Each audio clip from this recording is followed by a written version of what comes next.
Sir, I'm Aniruddha Borkar and I'm a firm believer in science. I'm a student and I'm an atheist. And my study of science has taught me that there's no religion. Religion is a farce. I believe God doesn't exist and religion is nothing more than a medieval hangover. It has no place in the 21st century. But since many of my friends believe in one religion or the other, invariably we end up discussing religion. I haven't been able to get satisfactory answers to some of my questions, and they suggested that I ask these questions to you. Now, these are not exactly my queries or questions, but rather arguments, and I would like to know your views on them. In the absence of any material evidence, don't you think religion is nothing but a blind faith? Because any body of knowledge, be it science, economics, history, geography, anything, it needs some material basis. Secondly, don't you think... Just let me complete. नहीं, पूछ सकते हैं। Yeah. आपका दो सवाल हो चुका है। एक क्या आप नास्तिक only है? one, yeah. नहीं, नास्तिक है वो बड़ा सवाल है। वो मैं साबित पहले करूंगा, सब आपका हल हो जाएंगे इंशाल्लाह। Alright. इंशाल्लाह बाद में पूछ सकते हैं आप। Alright. मैं जवाब दूंगा, फिर से पूछ सकते हैं आप। इंशाल्लाह मैं आपको चांस दूंगा। भाई साहब उर्दू समझते, हिंदी समझते हैं आपको ना? हाँ, मेरी हिंदी इतनी अच्छी नहीं, पर समझती है ना? नहीं, आपकी हिंदी अच्छी है. नहीं, मेरी हिंदी में जानता हूँ अच्छी नहीं। अच्छा. मुंबई की है, उसमें ग्रामेटिकल एरर है, लेकिन लोग को समझने में आता है तो अल्हम्दुलिल्लाह। पैगाम पहुंच जाता मैं खुश हूँ। लोग कहेंगे जाकिर को उर्दू नहीं आती, हिंदी नहीं आती, चलेगा। दिल को अगर पैगाम पहुंच गया तो मैं खुश हूँ, क्योंकि ईमान लाने के लिए अच्छी उर्दू होना जरूरी नहीं है। भाई साहब का पहला सवाल था, उन्होंने कहा कि मैं एक नास्तिक हूँ, आई एम एन एथियस्ट, और मैं खुदा में नहीं मानता हूँ, लेकिन मैं साइंस में मानता हूँ, और मैंने साइंस में किधर भी नहीं पढ़ा कि खुदा है। ये पहला सवाल था। दूसरा सवाल कि उसके कई दोस्त हैं जो रिलीजन में मानते हैं, मजहब में मानते हैं, कई बार डिस्कशन होता है, तो मेरे दोस्तों ने कहा कि आप जाकिर से सवाल पूछिए, हो सकता है जरूरी नहीं, हो सकता है जवाब दे और आप उनके जवाब से मुतमईन हो। तो पहला सवाल उन्होंने पूछा कि साइंस के अंदर material evidence is a must. Material evidence is a must मतलब कोई मटेरियल एविडेंस, कोई चीज अगर कहते हैं बुक है तो किताब, मटेरियल एविडेंस होना जरूरी है, वरना ये गलत है। मैं दूसरा सवाल पहले जवाब दूंगा, फिर पहले पे आऊंगा। ऐसा material evidence is a must, ये साइंस कहती है। मैं भी साइंस का स्टूडेंट हूँ। आपने ये कहा कि साइंस ने साबित नहीं किया, ये आपने कहा, इस बात को मानता हूँ, लेकिन ये कहना कि साइंस के अंदर material evidence is a must, it is not true, it is not true.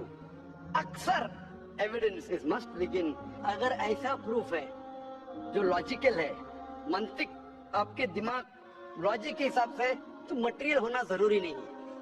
जैसे हम जानते हैं कि स्कूल में मैंने पढ़ा था कि 3 स्टेट ऑफ मैटर है, सॉलिड, लिक्विड, गैस, बराबर। अभी हम जानते हैं कि 4th स्टेट आ गया, कॉलेज प्लाज्मा, इंटरस्टेलर मैटर। हम कहते थे वैक्यूम, वैक्यूम मटेरियल नहीं, वैक्यूम में मानते। तो ये जरूरी है, मटेरियल होना जरूरी है, अक्सर होना चाहिए, बट फर्ज नहीं है। लेकिन मंतिक से, लॉजिक से अगर प्रूफ कर सके ठीक है। मिसाल के तौर पे आपको अमेरिका जाना जरूरी नहीं मानने के लिए अमेरिका वजूद में है।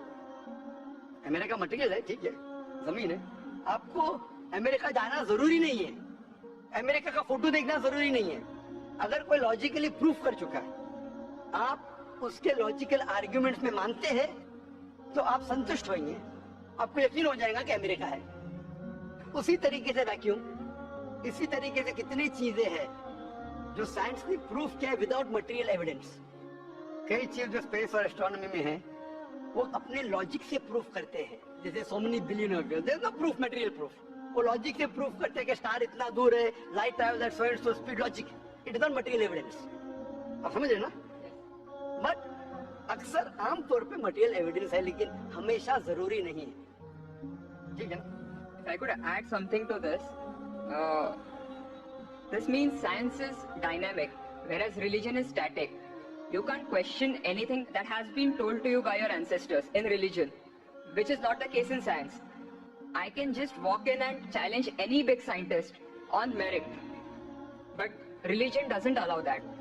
भाई साहब अच्छा सवाल है, अहम सवाल है कि साइंस डायनामिक है, मतलब डायनामिक बढ़ते जा रहा है, It's evolving every day. It's evolving every day. और मजहब स्टैटिक है, मतलब एकदम रुका हुआ है। मैं साइंस को चैलेंज कर सकता हूँ, मजहब को नहीं कर सकता हूँ। साइंस बढ़ते जा रहा है, तरक्की करते हैं, मजहब तरक्की नहीं कर रहा है। आप बिल्कुल सही फरमाते हैं। इस्लाम के अलावा دیگر مذاہب کے بارے میں جو کہہ رہے بالکل صحیح ہے. یو کی ناٹ چیلنج ادر, لیکن اسلام کو آپ چیلنج کر سکتے ہیں. اسی لیے آپ کھڑے ادھر. آپ کا یہاں وجود, آپ کا مجھ سے سوال کرنا ثبوت ہے کہ ہم چاہتے ہیں کہ آپ اسلام کو چیلنج کرو. اسی لیے قرآن مجید میں 332 بار کہا گیا ہے کالو. انہوں نے کہا, انہوں نے پوچھا, اللہ نے فرمایا کل, ان سے کہو. مطلب سوال جواب کا سیشن. کئی سوال لوگوں نے محمد صلی اللہ علیہ وسلم سے پوچھا. سورج کے بارے میں جواب ہے یہ. لوگ نے پوچھا خمر کے بارے میں, سورہ بقرہ سورہ 219. جب انہوں نے پوچھا خمر کے بارے میں یعنی الکوہل, شراب, کہو اس میں اچھائی بھی ہے برائی بھی, برائی اچھائی سے زیادہ ہے. جواب آ گیا. اس وقت اللہ کے رسول جب موجود تھے اس وقت لوگوں نے چیلنج کیا, آج بھی کرتے رہیں گے. جہاں آپ کا سوال رہا کہ science is advancing, religion static. کچھ باتوں میں میں مانتا ہوں, جب آپ چوٹی پہ پہنچ گئی ہے, سب سے highest point in the world is which Mount Everest. اب ماؤنٹ ایوریسٹ پہنچ گئے, اس کے اونچا کیا جائیں گے؟ اسپیس پہ جا سکتے, لیکن دھرتی پہ آپ بولیں گے سب سے ہائیسٹ پوائنٹ پہنچ گئے تو اس کے آگے ترقی کرنے کی ضرورت ہی نہیں. تو کچھ چیزیں مثال کے طور پہ خدا ایک ہے, وہ حقیر ہے, کبھی بدلے گا نہیں. بٹ کچھ آیتیں قرآن کی ایسی ہے کہ آپ کو قرآن مجید میں جو عربی الفاظ ہے, کچھ الفاظ کے کئی معنی ہے. ایک آپ کو ایگزامپل دوں گا, پھر آپ کے پہلے کوشچن پہ آؤں گا جو بہت اہم ہے, کیا آپ ناستک ہے؟ مثال کے طور پہ پہلی آیت جو نازل ہوئی تھی قرآن مجید میں, اقرا, اقرا بسم ربک الذی خلق, خلق الانسان من علق. پڑھو اللہ کے نام سے جس نے تمہیں پیدا کیا خون کے لوتڑے سے. آج سائنس ایڈوانس ہوئی. پہلے لوگ کہتے تھے کہ انسان خون سے بنا, پہلے کے لوگ کہتے تھے. پھر سائنس ایڈوانس ہوئی, بولے خون سے بنا ہی نہیں انسان. پھر ہم دیکھتے الگ کے 3-4 معنی ہیں. ایک معنی ہے الگ کے خون کا لوتڑا, دوسرے معنی الگ کے ہے کلنگنگ, یعنی چپکنا, کلنگنگ. تیسرے معنی ہے latch like substance, joke, latch like substance. 3 معنی ہے. ابھی سائنس جب ایڈوانس ہوئی تو قرآن میں لکھا ہے فَاسْأَلُوا أَهْلَ الذِّكْرِ إِن كُنتُمْ لَا تَعْلَمُونَ, سورہ 9 سورہ نمبر 16 آیت نمبر 43. اس میں لکھا ہے اگر آپ کو نہیں پتا ان کے پاس جاؤ جو اس فیلڈ کے ماہر ہے, بھلے غیر مسلم ہے. تو کچھ عربوں نے تقریباً 30 سال پہلے اس کا ٹرانسلیشن لے کے گئے پروفیسر کیتھ مور کے پاس, جو ایمبریولوجی کے میدان میں اس وقت نمبر 1 تھا دنیا میں. He was head of the department of anatomy in University of Toronto. ان کے بعد جب ترجمہ لکھے گئے کافی آیتوں کے, بولے اکثر چیزیں جو قرآن مجید میں ایمبریولوجی کے بارے میں لکھی ہے 100% صحیح ہے, اور کئی چیزیں اگر آپ مجھے 30 سال پہلے پوچھتے تو مجھے خود پتا نہیں تھا. لیکن ایک چیز اس میں سے اب بھی میں نے کہتا ہوں صحیح ہے, یہ بھی نہیں کہتا ہوں غلط ہے کہ خود بھی نہیں جانتا ہوں. ایک چیز سی آیت اقرا بسم ربک الذی خلق, خلق الانسان من علق, کہ پڑھو اللہ کے نام سے جس نے تمہیں پیدا کیا ایک علقہ سے, لیچ لائک سبسٹینس. مجھے پتا نہیں کہ جب بچہ پیدا ہوتا ہے شروعات میں ان ایمبریولوجی کے سٹیج, ایمبریولوجی ایک سائنس کا میدان ہے, میڈیسن کا سبجیکٹ ہے. مطلب جب بچہ جب پیدا ہوتا ہے اپنی ماں کی کوکھ میں, پیٹ میں جو مرحلے رہتے ہیں, the stages of human development in the mother's womb is called embryology.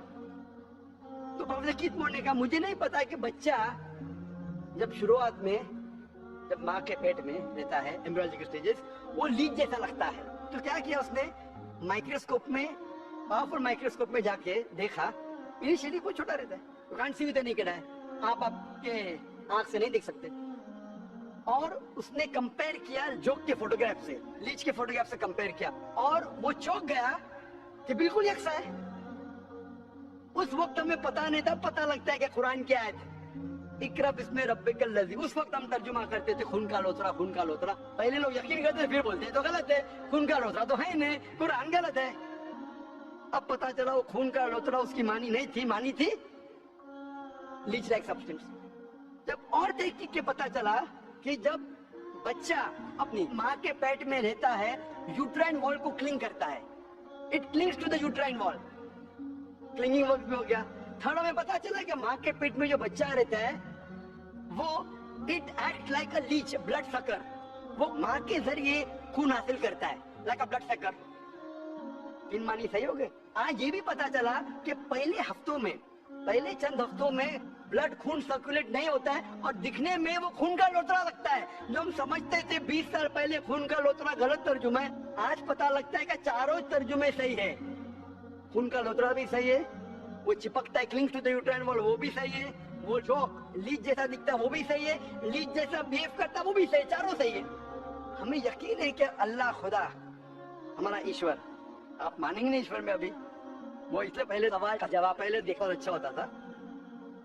वो सबसे बेहतरीन साइंटिस्ट है, मैं उसके ऊपर आऊंगा। तो ये कहना कि तरक्की नहीं कर रहा है, कुछ बातों में जहां हम पहुंच चुके हैं चोटी पे, ये कहना इस तरीके से साइंस में भी, साइंस से हार्ट पंप्स ब्लड, कभी भी चेंज नहीं होना है। कितनी भी साइंस तरक्की करे, हमको हार्ट के बारे में और चीज पता लग सकती है, उसके 4 चेम्बर्स है, हर चेम्बर के वॉल्व है, वेंट्रिकल और, लेकिन ये चीज कि हार्ट पंप्स ब्लड, दिल खून को पंप करता है, कभी भी नहीं बदलेगा। सही क्या नहीं? मैं डॉक्टर हूं, तब ये हक है, अल्लाह है कि कभी भी नहीं बदलेगा कुछ चीज। तो ये कहना कि साइंस हमेशा तरक्की कर रहा है, गलत है। जब भी चोटी पे नहीं पहुंचा उस चीज में तरक्की कर रहा है, जब भी चोटी पे नहीं पहुंचा उसमें तरक्की कर रहा है, जब भी चोटी पे पहुंच गया जिस बात पे कभी भी नहीं बदलेगा। आज साइंस कहती है बिग बैंग के बारे में कि हमारी यूनिवर्स एक थी फिर एक धमाका हुआ, वो कभी भी नहीं बदलेगा। ये हो सकता है कि हमें और नॉलेज मिलेंगे, धमाका कैसे हुआ, क्या हुआ। तो जितने बाकी थियरीज थे about the universe creation, steady state is proved wrong, तभी स्टीफन हॉकिंस ने प्रूफ किया, इसमें कोई राय नहीं। ये हो सकता है कि और हमें इंफॉर्मेशन मिल सकती है किस तरीके से बैंग हुआ। तो इस तरीके से कुछ चीज साइंस हक है, कभी भी नहीं बदलेंगे, कुछ चीज बदल सकती है। तो मैं जब कुरान और साइंस के बारे में बात करता हूँ, उस चीज के बारे में बात करता हूँ which is the scientific fact, कभी भी नहीं बदलेंगे। मैं आपके पहले सवाल पे आऊंगा, अभी पहले सवाल पे आऊंगा, फिर हो सकता है तीसरे चौथे का जवाब मिल जाए। आपने कहा कि आप नास्तिक है, कहा था नहीं, एथियस्ट है। भाई साहब, मैं आपको कांग्रेचुलेट करता हूँ, मैं आपको मुबारकबाद देता हूँ कि आप नास्तिक है। आप सोचते होंगे क्यों मैं मुबारकबाद दे रहा हूँ आपको, सोचते होंगे ना कि ये जाकिर से सवाल पूछ रहा हूँ, उसकी मेन जड़ को काट रहा हूँ और मुबारकबाद दे रहा हूँ। सोच रहे ना, सोच रहे नहीं? क्यों मुबारक मैं आपको बोलता हूँ। अक्सर लोग दे डू ब्लाइंड बिलीफ, अंधविश्वास। वो हिंदू है क्योंकि उसके वालिद हिंदू है, वो क्रिश्चियन है, ईसाई है क्योंकि वालिद ईसाई है, और कई मुसलमान है क्योंकि उनके वालिद मुसलमान है। They are doing blind belief, वो अंधविश्वास कर रहे हैं। आप एक अल्हम्दुलिल्लाह इंटेलिजेंट शख्स है, माशाअल्लाह, साइंस पे यकीन करते। आप सोच रहे हैं आपके वालिद शायद मानते होंगे खुदा में, होंगे क्या नहीं? मानते हैं क्या नहीं? आपके वालिदैन मानते क्या नहीं? वो एग्नोस्टिक है। एग्नोस्टिक है। और आपके परदादा? वो भी एग्नोस्टिक है। उनके परदादा? वो रिलीजियस थे। कोई भी मानते थे ना परदादा, आपके परदादा मानते थे, लेकिन आप अब ये करते, आप लेकिन जानते तो नहीं, आपके दोस्त से बात करते मजहब के बारे में, ईश्वर के बारे में, उनका इल्म तो आपको होगा कि नहीं कि मेरे हिंदू दोस्त किस भगवान में मानते, इल्म तो है। आप सोचते ऐसा भगवान जो खुद कुछ काम नहीं कर सकते, दूसरे भगवान की मदद लेता है,